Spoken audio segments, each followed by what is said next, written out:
আমি এবার অনুরোধ জানাবো হাওয়াইন গিটার শিল্পী এবং বাংলাদেশ গভর্নমেন্টের যুগ্ম সচিব হামিমা হাসান ভাইকে কিছু বলার জন্য।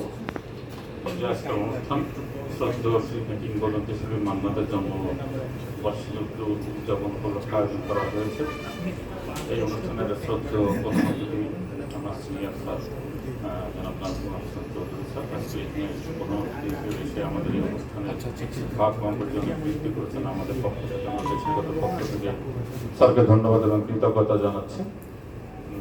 এখানে আমাকে বলা হয়েছে যে মান্নাদের সম্পর্কে স্মৃতিচারণ করা। আসলে মান্নাদের সম্পর্কে আমার কোনো স্মৃতি ব্যক্তিগত নেই, থাকার কথা হবে না। একটাই স্মৃতি আছে, সে হচ্ছে আমি ওনার গানের শ্রোতা, সেই স্মৃতিটাই আছে।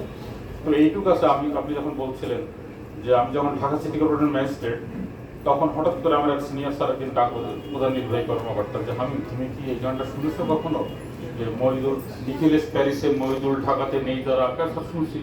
তখন মহিদুল ইসলামের বাড়ির সামনে অনেক অবৈধ স্থাপনা আছে, তুমি একটু লোক পাঠায়, সেই মহিদুল ইসলাম তুমি একটু লোক পাঠায় শিখে এগুলো উচ্ছেদ করতে আমরা থাকতে পারতেছি না। মানে আমি বুঝতে চাচ্ছি একটা গানের একটা চরিত্র একটা মানুষকে কত কিংবদন্তি করে তোলে, সেই বিষয়টা বোঝাতে চাচ্ছি। যাই হোক, পরে ওটাকে করা হয়েছিল। যেটা বলছিলাম যে বাংলাদেশ হাওয়াইন গিটার শিল্পী, আমাকে বলা হয়েছে হাওয়াইন গিটার শিল্পী। আসলে এই শিল্পী আমি না। আপনাদের মাঝে এসে আমি খুব লজ্জিত এবং সংকোচ বোধ করতেছি। হ্যাঁ, কারণ আমরা প্রশাসনের চাকরি করি, তো স্যারও ছিলেন আমাদের সিনিয়র। আমরা টেনশন ওরিয়েন্টেড একটা জব করি। শখের বশবর্তী কেউ না কেউ আমাকে শিখাইছে, উদ্দেশ্য একটা অবসর বিনোদন এবং এই অবসরটা একটু ভালোভাবে কাটানোর। ওইভাবে শিল্পী আসলে আমরা না, বড় শিল্পের ইচ্ছাও আমার নাই। শুধু সুন্দর করে নিজেকে ইয়ে করতে পারার সময় অবসরটা কাটাতে পারাটাই হচ্ছে মানে মূল উদ্দেশ্য। এই জন্য বললাম অবসরটা কিন্তু খুব গুরুত্বপূর্ণ। একটা লোক কাজের সময় কি করে এটা গুরুত্বপূর্ণ না, অবসর সময় যে কোথায় যায় এইটা কিন্তু তার ব্যক্তিত্বটাকে নির্ধারণ করে। অবসর সময় যে মসজিদে যায় সে ধার্মিক, অবসর সময় যে পানশালায় যায় সে হচ্ছে ওই জিনিস, অর্থাৎ মানুষের অবসরটা গুরুত্বপূর্ণ। তো যাই হোক, বাংলাদেশ হাওয়াইন গিটার মানে শিল্পী সংস্থা যেটা বলা হয়েছে যে অনেক চড়াই উত্তরের মধ্যে দিয়ে এটা গিয়েছে। এই সংস্থার মূল উদ্দেশ্য হচ্ছে যে হারিয়ে যাওয়া এই শিল্পটাকে আবার নতুন করে পপুলার করা। লাইক মাইন্ডেড আমরা যারা আছি তাদের মধ্যে একটা ভ্রাতৃত্বের বন্ধন যেন আমরা সৃষ্টি করতে পারি এবং এর মধ্যে একটা সুস্থ স্বাভাবিক যে এগিয়ে নিয়ে যেতে পারি। আরেকটা বিষয় যে হচ্ছে যে এই ছোট ছোট অনুষ্ঠান হলে এই অনুষ্ঠানগুলো খুব গুরুত্বপূর্ণ এই জন্য আসলে সংগঠনের ক্ষেত্রে একটা কথা প্রচলিত আছে যে অনুষ্ঠান না করলে কিন্তু প্রতিষ্ঠান টিকে না। আপনি যত বেশি অনুষ্ঠান করবেন ততই এই প্রতিষ্ঠানটা জনপ্রিয় হয়, মানুষের সম্পর্কে জানে, কিছু লোক গতিময় হয়।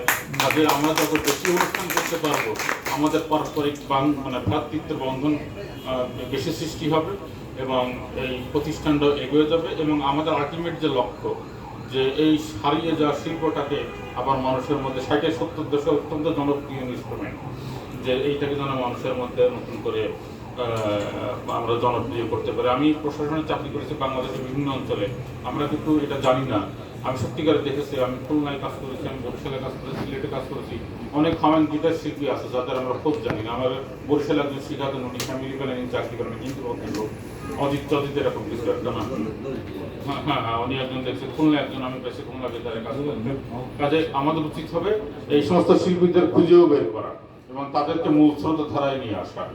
তো ইংরেজিতে একটা কথা আছে যে it's better late than never, মানে বিলম্বে হওয়া খারাপ না, কখনো না হওয়া। তা বিলম্ব যেহেতু এটা হয়েছে সেহেতু আমাদের মধ্যে যেন পারস্পরিক ক্যামেরাডারি অর্থাৎ পারস্পরিক সহমর্মিতা যেন থাকে। এই সূত্র ধরে আমরা যেন এই শিল্পটাকে এগিয়ে নিয়ে যেতে পারি এবং আমরা ওই যে মনের যে বিষয়টা থাকে সেই বিষয়টা যেন আমরা ইয়ে করতে পারি, মানে নিজেদের মন ভালো রাখার জন্য সেই চেষ্টা থাকবে। এবং আজকের থেকে এটা মনে হয় শুরু। আশা করি আগামী দিন আমাদের মধ্যে আরো প্রবর্ত থাকবে, আমরা সুন্দর করে এগিয়ে যাবো। এই আশাবাদ ব্যক্ত করে আমি আমার বক্তব্য শেষ করছি। আমাকে বক্তব্য দেওয়ার জন্য ধন্যবাদ এবং কৃতজ্ঞতা জানাচ্ছি। আমাদের মাননীয় প্রধান অতিথি যে অনেক সময় দিয়েছেন, অনেক ব্যস্ততার মধ্যে দিয়েও এই বয়সেও যে স্যারের সাথে যুক্ত আছেন, এটা আমাদের জন্য অনুপ্রেরণা। স্যারকে আমি ধন্যবাদ কৃতজ্ঞতা জানাচ্ছি। আমার বক্তব্য শেষ করছি। ধন্যবাদ।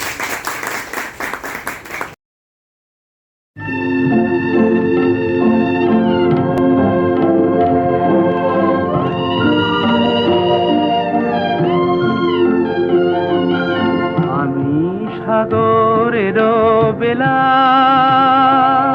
তুমি দুরন্ত ঢেউ, বারে বারে শুধু আঘাত করিয়া যাও। ধরা দেবে বলে আশা করে রই, তবু ধরা নাহি দাও। বারে বারে শুধু আঘাত করিয়া যাও।